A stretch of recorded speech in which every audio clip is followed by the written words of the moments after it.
시청자 여러분 안녕하십니까? 한 주간의 뉴스를 더 깊이 있게 분석하는 전주 MBC 더 체크 이몽진입니다.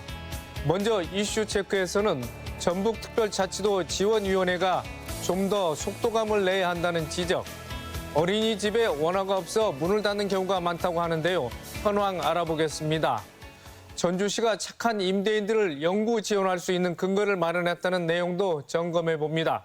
이슈 토론에서는 새만금 신재생 에너지 인력 양성 방안에 대해서 이야기 나눠보겠습니다. 먼저 한 주간의 이슈 살펴봅니다. 오늘 장충석 변호사와 함께합니다. 안녕하십니까? 안녕하십니까? 네, 내년 전북특별자치도 출범을 앞두고 지원위원회가 꾸려졌습니다. 국무총리 소속 위원회인데요. 아직 이렇다 할 활동은 없는 것 같습니다만은 어떻습니까? 네, 내년 1월 18일에 전북특별자치도가 출범을 하는데요. 국가 차원에서 특별자치도 출범을 지원하기 위해서 전북특별자치도 지원위원회가 구성이 된 지 이제 한 달 반가량 지난 상황입니다. 전북특별자치도가 설치되는 과정에서 핵심적인 부분이 중앙정부의 기능을 지방으로 이양하는 부분인데, 이 부분에서 중앙부처와의 협의 창구 역할을 하기도 하고 또 국가 차원의 지원 방안을 논의하는 역할을 하기 위해서 국무총실 산하에 이 지원위원회가 구성이 된 것인데요. 국무총리를 위원장으로 하고요. 각 부처 장관들, 도지사 그리고 민간위원들을 위원으로 해서 출범을 했는데 이제 좀 적극적인 활동이 필요한 상황인데 좀 본격적으로 가동되지 못하고 있는 거 아니냐, 이런 지적도 있는 상황입니다. 네, 그렇다고 보면은 어떤 지위와 또 권한을 가지고 또 핵심적인 업무는 어떻게 될 것인지 또 궁금해하는 분이 많을 것 같습니다. 지원위원회는 기본적으로 전북특별자치도 발전을 위해서 기본 계획을 수립을 하고 또 중요 정책이라던가 중앙정부 권한 이양에 대한 부분을 심의하는 역할을 합니다. 그러니까 이제 지난해 만들어진 전북특별법이 전북특별자치도를 설치를 한다, 이런 어떤 선언적이고 포괄적인 규정을 두고 있는 법이라면 그 세부적으로 중앙정부의 어떤 권한을 구체적으로 어떻게 이양할 것인가에 대한 내용들, 그리고 또 어떤 특례를 둘 것인가, 이런 내용들은 개정안에 담기게 되는 것인데요. 이런 개정안을 심의하는 역할을 지원위원회에서 이제 수행을 하게 되는 것이죠. 그러니까 전북도가 지금 그동안 이 특별법 개정안에 반영하기 위해서 약 300개에 가까운 특례 조항을 발굴을 해서 중앙부처와 협의를 하고 있는 과정인데, 결국은 이제 중앙부처 각 장관들이 위원으로 있는 이 지원위원회 심의 과정을 통해서 좀 더 협의의 속도를 높이는 이런 역할이 필요하고, 그런 차원에서 이 지원위원회의 기능이 지금 매우 중요한 상황이라고 할 수 있습니다. 자, 국가 차원의 지원을 논의하려면은 중앙정부와의 협의가 중요한데요. 그래서 중앙부처 장관들이 참여하는 첫 회의에 관심이 쏠릴 수밖에 없습니다. 다음 달 13일에 첫 회의가 열린다는 그런 계획이 공고됐는데, 자, 우리는 어떤 기대를 갖고 있습니까? 지금 전북도가 전북특별법 개정안에 반영을 하려고 하는 개정 안이 약 300여 개 가까워서 분량이 상당히 많습니다. 그래서 심의를 위해서는 시간이 지금 많이 필요한 상황으로 보이고요. 이렇기 때문에 지금 첫 회의가 개최되기 전이라도 각 부처와의 그런 실무적인 협의를 좀 충분히 최대한 진행을 하는 것이 현재 상황에서는 좀 필요할 것 같습니다. 네, 우리보다 좀 앞서 지정이 됐습니다만 강원특별자치도 지원위원회는 지난 3월 30일에 첫 회의를 개최했었죠. 그리고 또 협상이 시작됐는데, 자, 전라북도도 속도를 내야 될 것 같습니다. 네, 강원도는 이제 이번 달이죠. 11일에 특별자치도가 출범을 하게 됩니다. 이에 맞춰서 지원위원회도 이미 지난 3월부터 회의를 시작을 해서 여러 차례 심의를 거쳤고, 이 만들어진 특별법 개정안이 최근에 국회를 통과하기도 했습니다. 강원도 같은 경우에는 애초에 이 특별법 개정안에 180여 개 정도의 어떤 특례 조항을 입법을 시도를 했는데, 최종적으로는 84개 조항이 이제 국회를 통과를 하게 됐고요. 대략적으로 특별자치도로서의 어떤 권한, 기능에 대한 윤곽이 드러난 상황이라고 할 수 있습니다. 지금 전북도 같은 경우에는 강원도보다 100개 이상 많은 300개 가까운 조항을 이제 입법을 하기 위해서 시도를 하고 있는 상황이기 때문에 지원위원회에서 이에 맞춰서 좀 속도감 있는 심의, 그런 것들이 필요할 것 같습니다. 네, 알겠습니다. 자, 다음 이슈로 넘어가 보겠습니다. 전북 지역 어린이집이 원화를 구하지 못해서 문을 닫는 상황이 비일비재한다고 합니다. 자, 상황이 심각한 모양이네요. 네, 지금 전북도에서 최근 밝힌 바에 따르면 도내 어린이집 수가 2019년도에는 1,288곳이었는데 올해 4월 말 기준으로 964곳으로 줄었다고 합니다. 그러니까 이게 비율로 따지면 5년 새에 전북 도내 어린이집이 4분의 1이 감소를 한 셈인데요.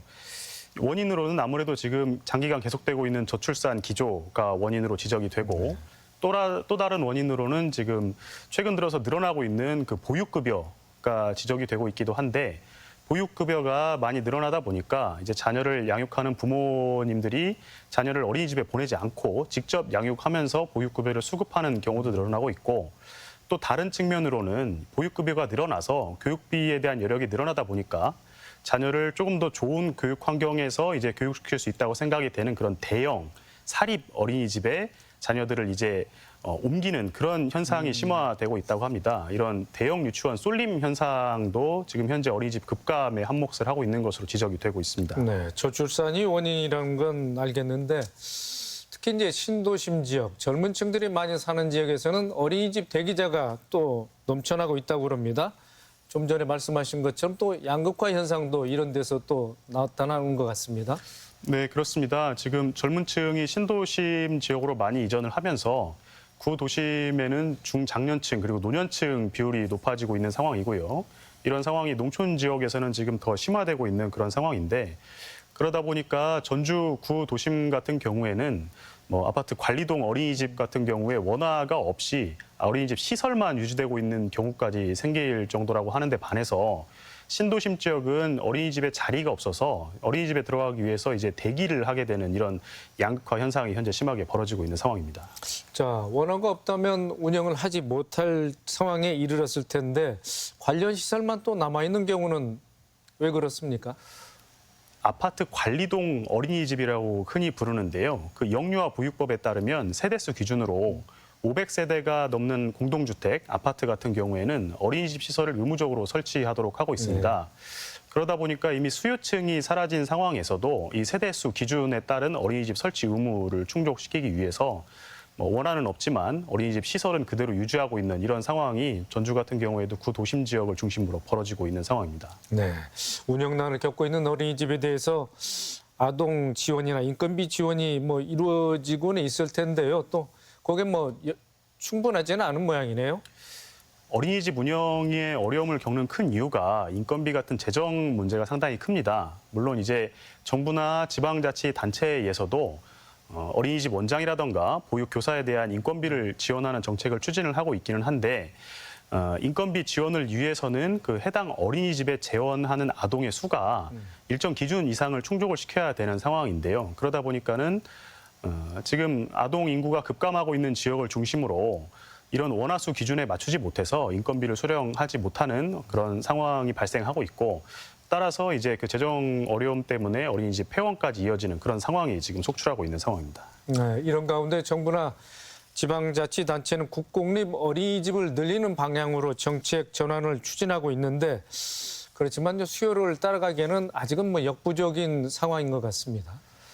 네, 지금 전주시 같은 경우에는 지난 2년간 국공립 어린이집이 12곳이 늘었습니다. 그런데 이제 같은 기간 동안 가정 어린이집이나 민간 어린이집은 95곳이 감소를 한 상황이어서 증가된 숫자보다 폐원한 어린이집 숫자가 지금 훨씬 많은 상황이죠. 그리고 앞서 말씀드렸다시피 현재 지역별로 양극화 현상이 벌어지고 있기 때문에 어떤 지역은 어린이집 수가 줄고 있는데 반해서 또 어떤 지역은 그 수요를 맞추지 못해서 보육 공백이 발생하고 있는 상황도 벌어지고 있거든요. 보육 공백이 벌어지게 되면 이제 결론적으로 이 저출산 현상을 또 가속화시킬 수 있는 요인이 될 수도 있기 때문에 보육 환경을 좀 안정적으로 유지하는 것이 중요할 텐데 정부나 지방자치단체에서 국공립 어린이집을 강화하는 이런 기조를 유지하더라도 이런 보육 공백이 발생하지 않도록 해당 부분에 좀 초점을 맞춰서 개선하는 방안을 모색하는 그런 대책이 필요할 것 같습니다. 네, 알겠습니다. 자, 마지막 이슈입니다. 임대료를 올리지 않거나 감면해주는 임대인에게 혜택을 주는 이른바 착한 임대인 세제 지원 제도가 전주시에서 처음 시작된 제도 아니겠습니까? 네, 지난 2020년경에 그러니까 이제 코로나19가 한창 기승을 부릴 때 그 전주 한옥마을 인근 건축주들께서 자발적으로 임대료를 인하하는 그런 운동을 시작을 했었고요.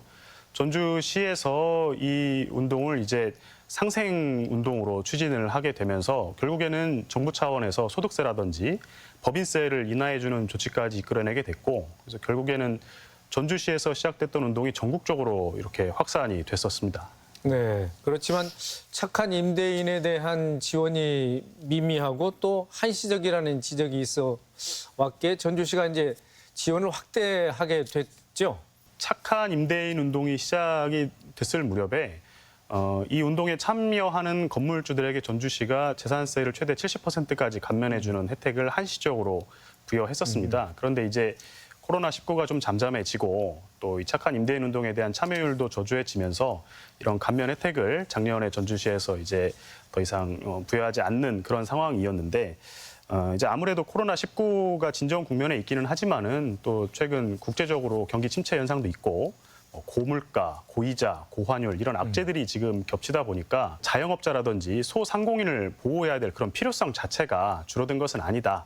이런 판단을 하게 되면서 최근에 이제 지원을 확대하는 그런 결정까지 이어지게 됐습니다. 네. 세제 혜택 같은 지원을 말 그대로 영구적으로 할 수 있는 근거가 조례안으로 이렇게 제정되지 않겠습니까? 자, 조례 내용 좀 말씀을 해 주시죠. 네, 그 전주시 의회에서 지역 상생 협력에 관한 기본 조례를 최근에 개정을 하면서 일단은 그 명칭에 착한 임대인 지원 조례라는 명칭을 삽입을 해서 변경을 했습니다.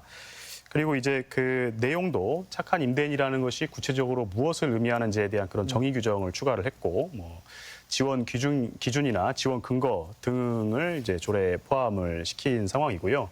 만약에 부당 지원이 발생했을 때는 환수할 수 있는 근거 규정도 이제 둔 상황입니다. 예, 착한 임대인으로 지정이 되면 재산세나 부담금 같은 세제 혜택이 있고요. 그리고 상가 건물 같은 경우에 수선을 할 때 일부 수선비를 지원하는 그런 내용도 이제 조례 골자를 이루고 있습니다. 네. 착한 임대인, 코로나19 같은 재난이나 또 재해 상황에서 지역 상권을 보호할 수 있는 그런 버팀목 역할이 기대되는 상황이니까 거기에 대한 지원을 앞으로도 확대하는 게 바람직하겠습니다. 네, 지금 그 재난이라는 것이 결국에는 국민들의 막대한 재산 피해를 초래하는 것인데 반해서 예측이 쉽지 않은 문제가 있고 미리 이 부분에 대해서 대비를 하는 그런 조치들이 필요할 것 같습니다. 코로나19 같은 재난 상황이 앞으로 다시 또 벌어질 수 있는 상황도 있기 때문에 이번 조례 개정 경우에도 착한 임대인에 대해서 재난이라든가 재해 상황에서 지원할 수 있는 그런 근거 규정이 좀 함께 마련됐다는 점도 조례 제정의 의미가 있는 것 같습니다. 네, 한 주간의 이슈 점검과 분석해 주시느라 장충석 변호사님이 수고 많으셨습니다.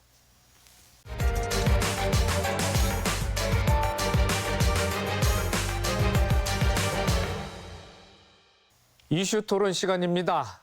새만금을 중심으로 신재생 에너지 산업의 생태계가 조성되고 있는데요. 전라북도와 군산시 역시 신재생 에너지 전문 인력 양성에 힘을 쏟고 있습니다. 지난해 산업통상자원부 공모에 선정이 돼서 5년간 총 80억 원을 투입해 신재생 에너지 분야의 전문 인력을 배출할 예정입니다. 거기에다 2차 전지 산업까지 더해지면서 전문 인력 양성이 더 시급하고 중요한 과제가 됐습니다. 오늘 이슈 토론에서는 신재생 에너지 관련 인력 양성 방안은 어떠한지 이야기 나눠보겠습니다. 토론에 참여할 세 분 모셨습니다. 신영대 더불어민주당 국회의원, 박승대 신재생 에너지 소재 개발 지원센터 부소장, 이대용 군산대학교 대학원 풍력에너지학과 교수입니다. 세 분 안녕하십니까? 네, 안녕하세요. 네. 자, 신 의원님. 자, 새만금을 중심으로 전라북도가 신재생 에너지의 메카로 자리를 잡아가고 있습니다. 관련 산업들이 현재 어디까지 와 있는지 지금 현재 국회 상임위에서 산업통상자원 중소벤처기업위원과 함께 첨단 전략산업 특위로 위원으로 활동하고 계시니까 이 분야에 대해서는 누구보다도 많은 식견을 갖고 계실 텐데 어떻습니까? 네, 지금 새만금 내측과 외측에 관련해서 재생에너지 구축 사업들을 하고 있는데요. 새만금 내측에 예정돼 있는 것들은 3기가와트 정도의 풍력, 수상태양광, 육상태양광까지 준비하고 있고요. 새만금 외측에도 풍력으로 한 4기가와트 정도의 이제 우리 그 재생에너지 인프라를 구축할 계획인데요. 지금 일부 진행되고 있는 것들은 300메가 정도의 육상태양광은 현재 완성돼서 에너지를 전기 생산하고 있고 실제 수익도 나고 있고요. 근데 제일 중요한 게 수상태양광 1.2기가와트에 관련해서 실제 빠른 시간 내에 수상태양광 사업이 진행돼야 되는데 지금 송전선로 문제가 해결 안 돼서 아직도 좀 진도가 안 나온 게 많이 아쉬움이 있습니다. 결론은 이제 이런 재생에너지 인프라를 하는 이유가 뭐냐면 근본적으로 물론 좋은 천연 우리 재생에너지를 써서 환경에 무해한 에너지를 만드는 것도 중요하지만 이걸 통해서 새만금 사업단지의 산업을 어떻게 만들 것인가, 어떻게 하면 기업을 좋은 기업도 모셔올 것인가가 중요한 건데요.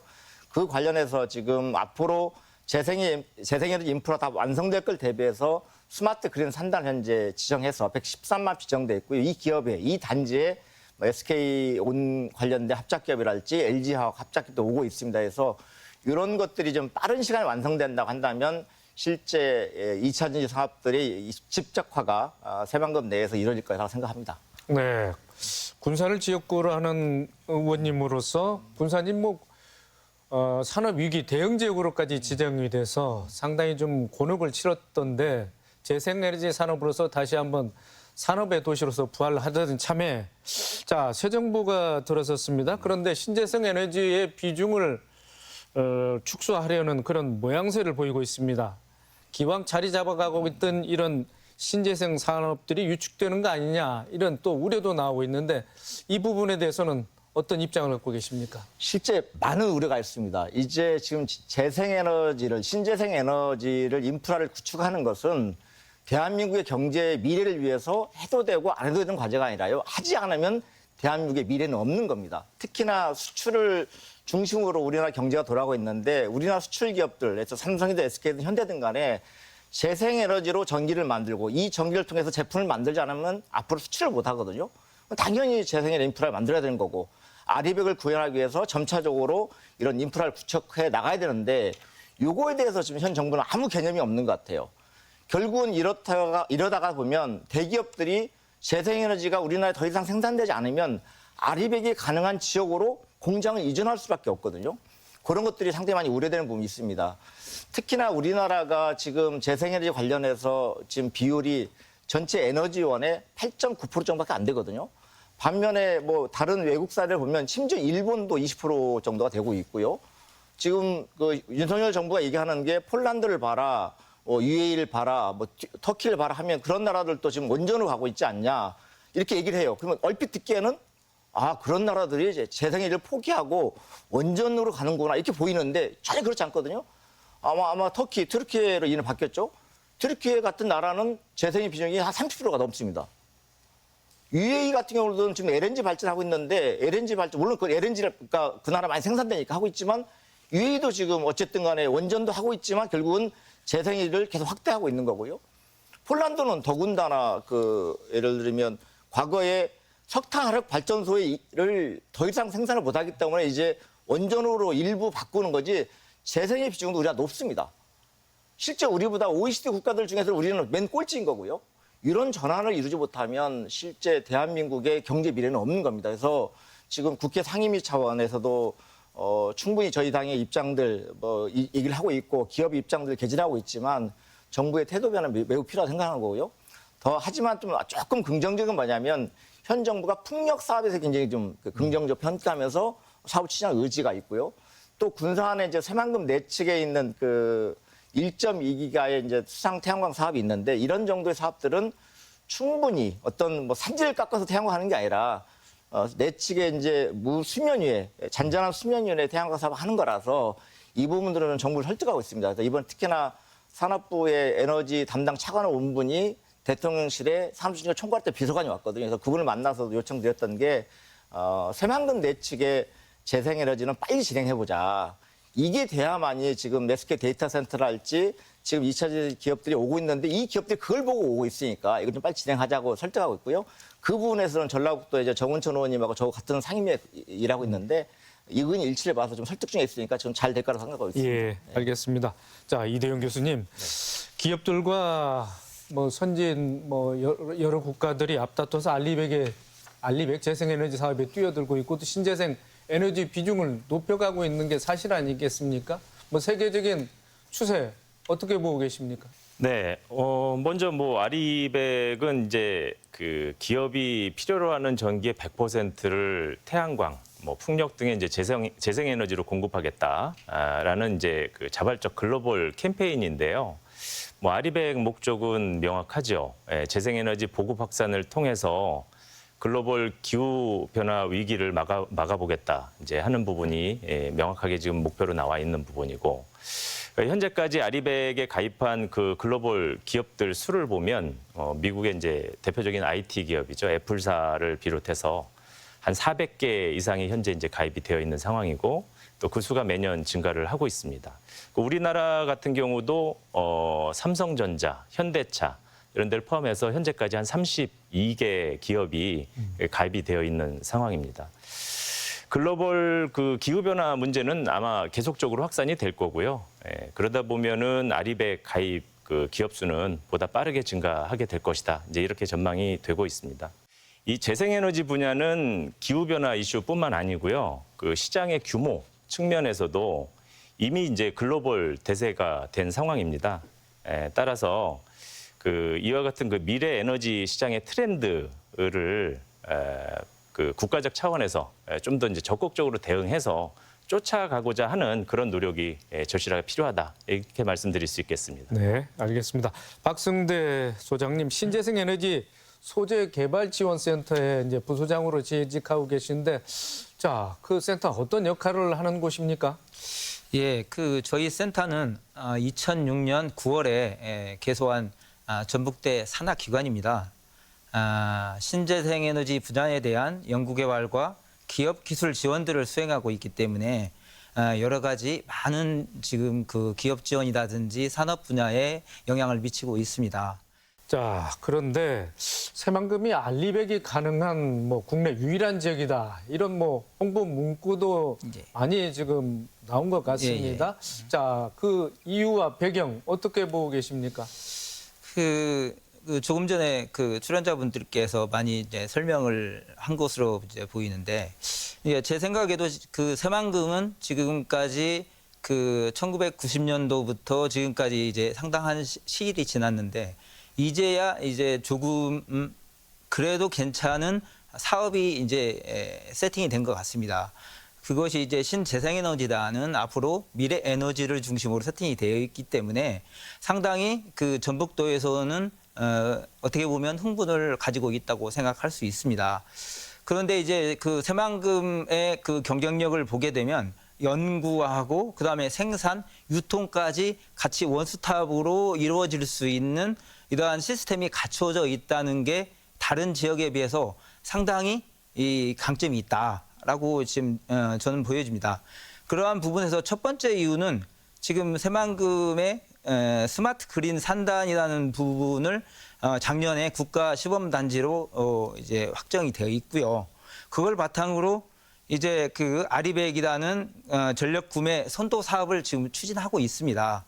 두 번째는 SK라든지 민간 기업들이 지금 적극적으로 새만금에 투자를 지금 두드리고 있고, 그런 부분에서 아리백이라는 데이터 센터 또 해저 통신 케이블 등 설치를 통해서 기업들이 여기 와서 한번 우리의 도전을 한번 해보겠다라는 것들이 조금씩 이제 설치되고 있는 겁니다.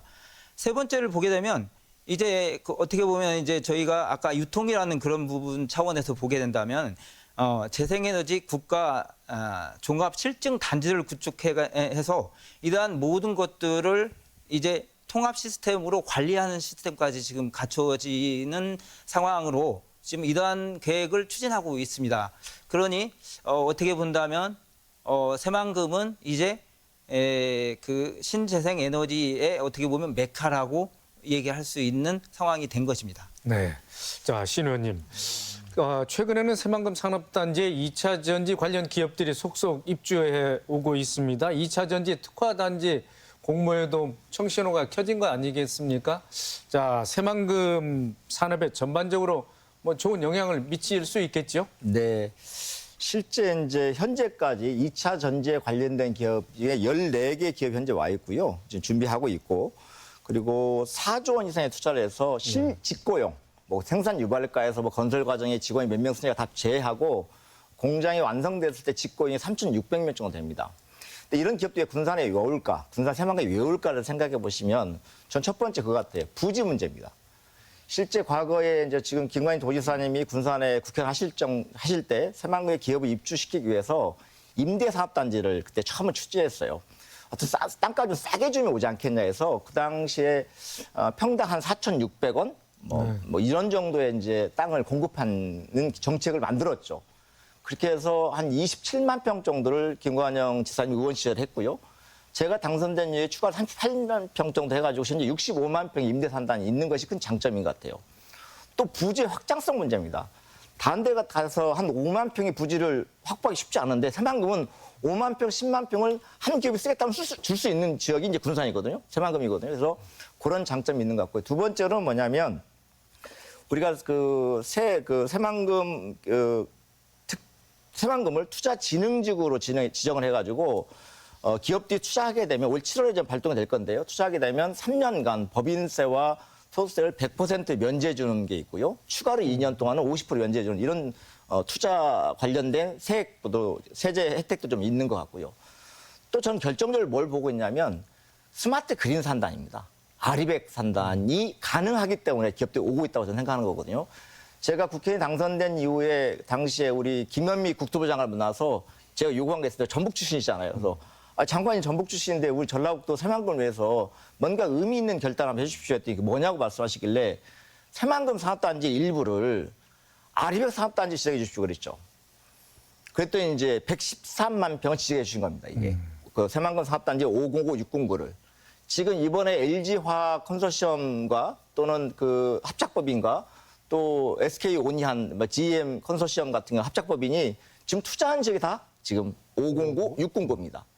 이 지역은 뭐냐면 지금은 스마트 그린 산단이라고 지정돼 있지만 이것은 내부에 공장을 지을 때 뭐 태양광 설치하고 해서 한 25% 정도를 재생에너지로 이용하는 걸 목적으로 하고 있지만 향후에 우리가 새만금 내측이 새만금 외측에 풍력이든 태양광이든 다 완성이 되고 나면 이 지역에서는 완전하게 100% 재생에너지만 갖고 전기를 만들고 그 전기를 통해서 제품을 생산할 수 있겠다. 이런 판단에서 온 거거든요. 이런 큰 장점이 있는 거라서 향후에 이제 2차 전지 특화 단지까지 지정되고 나면 아마 더 많은 기업들이 새만금을 올 것이다. 특히나 이렇게 재생에너지를 통해서 아리백이 가능한, 구현이 가능한, 지금 바로는 아니지만 미래 구현이 가능한 지역은 대한민국 내 사업단지 중에서는 새만금 사업단지밖에 없습니다. 앞으로 20, 30년은 이렇게 재생에너지를 통한 2차 전지 특화 단지를 통해서 전북 경제가 도약할 수 있는 새로운 날이 올 것이다. 저는 확신합니다. 네, 알겠습니다. 자, 이대용 교수님, 현재 군산대학교 대학원 풍력에너지학과 교수로서 에너지 풍력에 특화된 에너지 혁신연구센터를 이끌고 계십니다. 사실 우리나라는 해상 풍력 분야 기술 개발과 전국 각지의 단지 개발에 뭐 총력을 기울이고 있는 상황입니다만은 아직 해상 풍력은 크게 활성화되지 못하고 있다고 그럽니다. 자, 그렇다면 군산에서는 또 해상 풍력을 또 상당히 또 그 부분에 대해서 공을 들이고 있는데 앞으로의 전망은 어떻게 보고 계십니까? 네. 먼저 제가 현재 맡아서 운영 중인 센터에 대해서 간단히 좀 말씀을 드리면요. 저희가 운영하고 있는 센터는 풍력 터빈을 해상에서 안전하게 이제 지지하기 위한 지지 구조 시스템, 그쪽 분야에 특화된 혁신 연구 센터고요. 2022년, 그러니까 작년이죠. 작년에 산업부 산하에 한국에너지기술평가원을 통해서 이제 지정된 우리나라 5개의 에너지 분야 특화된 혁신연구센터가 있습니다. 그 중에 이제 하나가 되겠고요. 현재 석박사 학생들을 대상으로 해서 산학협력 기반의 이제 교육 프로그램, 그다음에 이제 R&D 프로그램 이렇게 이제 운영을 통해서 이 분야 전문 인력들을 지금 지속적으로 양성을 하고 있습니다. 이렇게 이제 간단히 좀 저희 센터에 대해서 소개를 좀 먼저 드리고요. 그다음에 이제 두 번째 질문은 사실은 쉽지 않은 답하기 쉽지 않은 그 질문인데요. 뭐 사실 그 글로벌 해상풍력 시장의 성장 속도하고 비교해 보면 우리나라 해상풍력 사업은 뭐 매우 천천히 진행되고 있는 것이 사실입니다. 그 원인으로 이제 복잡한 뭐 인허가 절차라든가 뭐 주민 수용성 문제 뭐 이런 것들을 이제 주로 거론들 하고 계신데 이런 문제 해결을 위해서 작년에 이제 국회에 그 풍력발전 보급 촉진법 뭐 줄여서 우리가 이제 풍촉법이라고 하지 않습니까? 그래서 이제 발의된 것으로 알고 있는데요. 이제 이게 어떻게 처리되는지 그 풍력 분야 종사하시는 분들이 이제 주의 깊게 지금 지켜보고 있는 그런 상황입니다.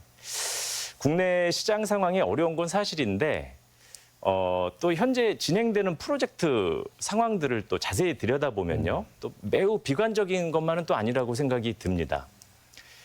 현재 그 시공 중인 제주도의 이제 한림해상풍력 현재 이제 시공이 한창 진행이 되고 있고요. 그리고 또 올해 이제 본격적으로 추진될 걸로 예상이 되는데 전남해상풍력도 지금 그 활발하게 준비가 지금 진행이 되고 있는 상황이고요. 또 우리 그 전북 지역에 보면 서남해 시범 사업도 지금 그 상당히 열심히들 준비들 하고 계시고 고창 부안 지역에 또 해상풍력 프로젝트들이 또 준비가 돼가고 있습니다. 그래서 또 그렇게 보면 오랜 고생 끝에 조금씩 또 열매를 맺기 시작하는 건 아닌가 이런 또 기대감도 갖게 되거든요. 그래서 결론적으로 해상풍력에 대한 그 정부의 조금 긍정적인 시그널만 좀 나와준다라고 하면 뭐 앞에서 언급한 프로젝트 외에도 지금 훨씬 많은 프로젝트들이 지금 준비 중인 것들이 많이 있거든요. 그래서 이런 것들이 좀 빠른 시일 내에 좀 가시권에 들어올 수 있지 않을까 저는 이렇게 생각을 합니다. 알겠습니다. 자, 박성대 소장님, 자 풍력, 태양광, 수소 같은 이제 신재생 에너지 산업 전망이 밝다 이렇게 다 누구나 뭐 인정을 하는 바입니다. 그런데 이제 관련 인력 양성을 하는데 또 이 부문 간에 좀 주안점이 다를 것 같습니다. 혹시 뭐 차별화가 있다든지 아니면 또 이 부문 간에 또 뭐 인력을 이렇게 호환할 수 있다든지 어떻게 보고 계십니까? 일단은 그러면 이제 그 신재생에너지라는 그 지금 새만금에 설치되고 있는 클러스터를 한번 보게 된다면 일단은 발전 단지가 약 한 3기가 정도가 지금 이제 그 구축될 예정입니다. 근데 그것들에 대한 경제적 효과를 지금 새만금청에서 발표한 거에 의하면 고용이 약 한 9만 7천 명, 그리고 생산 유발 효과가 한 25조 4천억 정도, 그리고 부가가치 유발 효과는 약 한 7조 원 정도가 됩니다. 아주 상당히 큽니다. 그럼 이런 것들을 봤을 때 지금 그 새만금 산다는 상당히 앞으로 유망하다고 볼 수가 있고 그 부분에 대해서 정부가 이제 이거를 대처하기 위해서 신재생에너지 전문 인력을 지금 저희한테 또 이제 사업을 맡겼고 그 부분을 저희가 이제 20년부터 23년까지 약 한 1,300명의 전문 인력을 지금 양성하기로 되어 있습니다. 그리고 현재까지는 약 한 1,045명을 지금 배출해냈습니다. 근데 그 지금 이 분들의 교육 부분을 보면은 대부분이 지금 이제 현직에서 일하고 계시는 분들이 와서 재교육을 받거나 또 이제 임금 패키지에 오신 분들 한 3년 정도 이제 남으신 분들께서 오셔서 이 신재생에너지의 분야의 전문 교육을 지금 받고 있습니다. 상당히 그 받는 분들이 대부분이 그 한국수력 원자력 그다음에 그 전력공사 그런 데 있는 분들이 지금 받고 있고요. 그런 부분을 봤을 때 저희가 그러면 지금 그 저희 인력 새만금에서의 인력의 구조는 어떠해야 되느냐를 많이 고민했고 그 부분은 현장에 특화된 인력이어야 된다는 것들에 대해서 많은 분들이 그 영원해 주셨고 그래서 그 부분을 지금 저희가 장비뿐만 아니라 여러 가지 다른 부분까지 대학 교육에서 받을 수 없는 부분을 지금 교육을 하고 있습니다. 직접 그 대학 교육에서는 이론을 받고 또 이제 현장 실습을 따로 가는데 교육 받으면서 바로 옆에 이제 그 현장 실습을 할 수 있는 기기들이 구축되어 있기 때문에 아주 현장에 맞는 지금 그 실무 교육을 하고 있습니다. 이런 것들이 어떻게 보면은 상당한 효과를 이루었다고 지금 새만금청에서는 이해를 하고 있고 그래서 향후에 앞으로 그린수소라든지 2차 전지 인력 양성도 지금 협의를 하고 있고 내년부터는 특히나 2차 전지 인력 양성에 매진을 하자라고 지금 얘기하고 있는 상황입니다. 네. 자, 신영대 의원님 더불어서 지난해 전라북도가 산업통상자원부의 지역에너지 클러스터 인재 양성 사업 공모에 선정이 됐습니다. 그래서 5년간 80억 원을 지원받아서 수상태양광, 해상풍력 분야의 핵심 인력을 양성하게 되는데요. 자, 그렇다고 보면 앞으로 전망 어떻게 할 수 있겠습니까? 네. 어쨌든 제가 이런 산업부 공모 사업이랄지 또 그 이후에 좀 최근에는 에너지 혁신 연구센터에 이제 사업도 좀 이번에 또 추가로 공모해서 선정됐는데요. 이런 것도 하고 있긴 한데 지금 실제 걱정은 있습니다. 네. 얼마 전에 두산 피어스의 임원을 만났는데요. 두산 피어스의 군산 새만금 쪽에 연료전지 관련된 공장을 이제 짓고 있고 올 연말부터 시험 가동할 계획이 있어요. 근데 전 걱정입니다 그러더라고요 저한테요. 무슨 걱정이십니까 했더니 과연 일할 수 있는 인력을 우리가 뽑을 수 있을까 걱정이라는 거예요. 그래서 이게 높은 기술력이 필요한 사업입니까? 그러면 빨리 우리 지역 대학이나 우리 지역 고등학교하고 마이스터고 이런 학교하고 협업합시다 했더니 그렇게 어려운 기술력은 아니고 회사에 공장에 와서 일정도만 실습을 하면 바로 현장 투입이 가능한 이런 인력인데 불구하고 워낙 지역에 청년들이 없다 보니까 인력에 대해서 좀 걱정들이 많으세요. 네. 마찬가지로 지금 우리가 여러 가지 인력 양성 사업을 하고 있는데 지금 대학을 중심으로 하고 있는 사업들은 전문 인력, 어느 정도의 연구를 할 수 있는 전문 인력 양성 사업도 하고 있는 게 하나 있고요. 또 한 가지 앞으로 필요한 것들이 또 운영 관리할 수 있는 인력도 필요할 거라고요. 또 그 이상 또 더 필요한 게 뭐냐면 현장에 직접 들어가서 현장 일할 인력들이 필요할 텐데 이 인력이 제일 크지 않겠습니까? 이게 과연 지역 내에서 어느 정도까지 수급될 것인가 걱정인 거고요. 문제는 당연히 급여 수준이 낮지 않겠죠. 어느 정도 현재 중소기업보다 높을 텐데 이럼에도 불구하고 우리 지역에는 청년들이 수도권으로 자꾸 기업을 찾아서 떠나는 이런 것들을 어느 정도까지 잠재울 수 있는가가 현재 걱정거리 중에 하나 있고요. 또 한 가지 뭐냐면 제가 이제 지역의 여러 가지 기업들 현대중공업 재가동을 시작해서 기업들이 오고 있으니까 지역에 오랫동안 사업하셨던 중소기업 사업하신 분들이 저한테 불만이 많으세요. 일했던 분들이 그동안에 자기 회사에서 일했던 회사 직원들이 옮겨간다는 게 점점. 현대중공업으로 옮겨가기도 하고 또 이렇게 최근에 첨보 회사가 가동했는데 첨보로 옮겨가기도 하고 해서 오히려 지역 내에서 중소기업의 인력이 조금 더 대우를 잘하는 기업을 옮겨가는 것도 이거 문제가 있고 그러거든요. 그래서 이런 종합적으로 지역 내에서 수급할 수 있는 인력 구조 시스템을 잘 짜는 것 그리고 이것이 안정적으로 돌아갈 수 있게끔 하는 것 이런 것들은 실제 기업에만 맡겨주고 연구기업에 맡겨서 교육만 잘 시켜라. 그럼 기업 쓸 것이 아니라 이걸 어떤 복지 혜택을 통해서 지역에 남게 할 것인가에 대한 지자체와의 협업도 필요하다고 생각하고 그러면 연구를 하고 있고요. 최근에 인력 개발이랄지 지역에 있는 대학하고도 많은 토론하고 있어서 조만간에 좀 좋은 솔루션들이 나올 거라 생각하고 있습니다. 네, 알겠습니다. 자, 그런 가운데 다행히도 지난달 24일이었죠. 새만금 재생에너지 인력 양성센터가 준공됐습니다. 이전까지는 전북대 신재생에너지 소재개발센터에서 인력 양성을 맡아왔었는데, 자, 그럼 그동안에 박 소장님, 수료생들은 어느 정도나 배출시켰습니까? 저희 센터가 이제 2011년부터 23년까지 약 한 180여 회의 전문 인력 양성을 추진해서 약 한 4,500명의 전문 인력을 배출해냈습니다. 이제 그 부분은 이제 저희가 전북대에서 추진했던 전문 인력 양성이고요.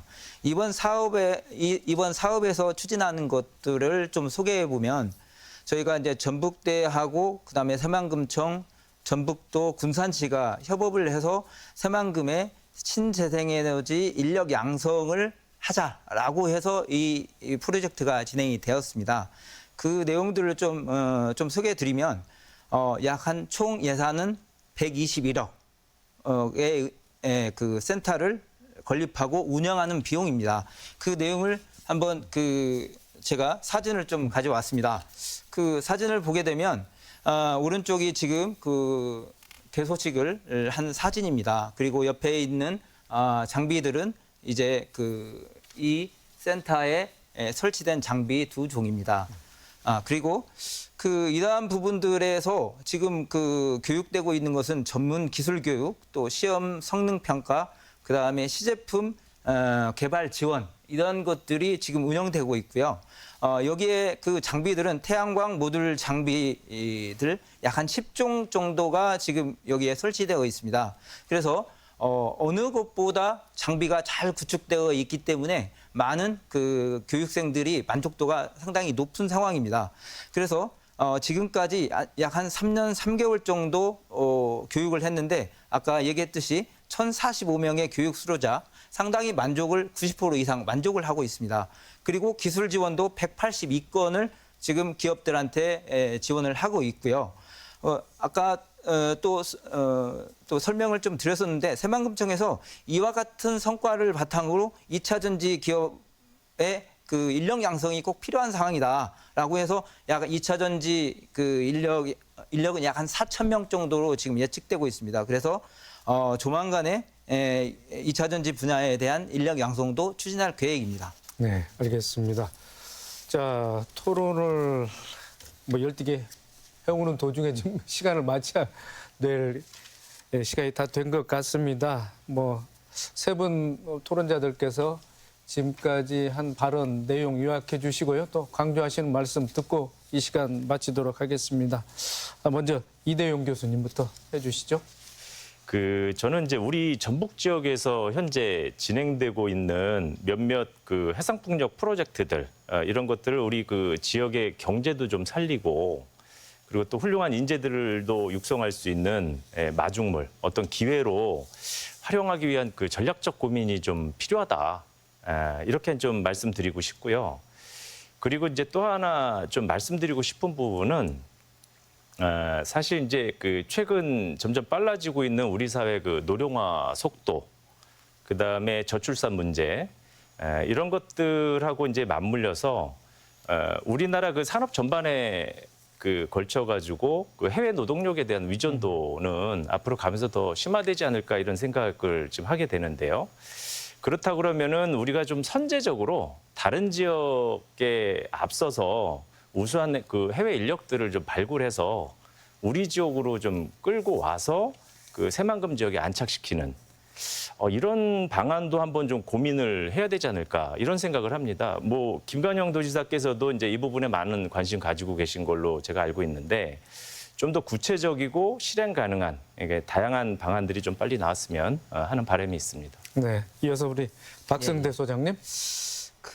일단은 지금 새만금이라고 하면 이제 신재생에너지로 이제 추각되고 있는데요. 태양광, 풍력, 연료전지 이러한 그린 에너지 산업 허브가 돼야 한다는 게 제 지론입니다. 이제 이거에 덧붙인다고 한다면 새만금은 아주 좋은 환경이 지금 구축되어 있습니다. 그래서 조금 다른 시각으로 좀 보게 된다면은 새만금에 지금 현재 공항과 항망이 지금 그 건설이 되고 있습니다. 이러한 부분은 그 대중국 무역에 상당한 경쟁력을 지금 가질 수 있는 상황이고요. 지금 국제공항은 28년도 완공, 29년도 개항을 목표로 하고 있습니다. 특히 제가 이제 강조하고 싶은 것은 새만금 항만에 대한 부분입니다. 약 한 10만 톤 규모로 경쟁력 있는 항구로 조성이 될 예정인데요. 지금 이러한 부분이 여수 같은 경우는 특화 항만입니다.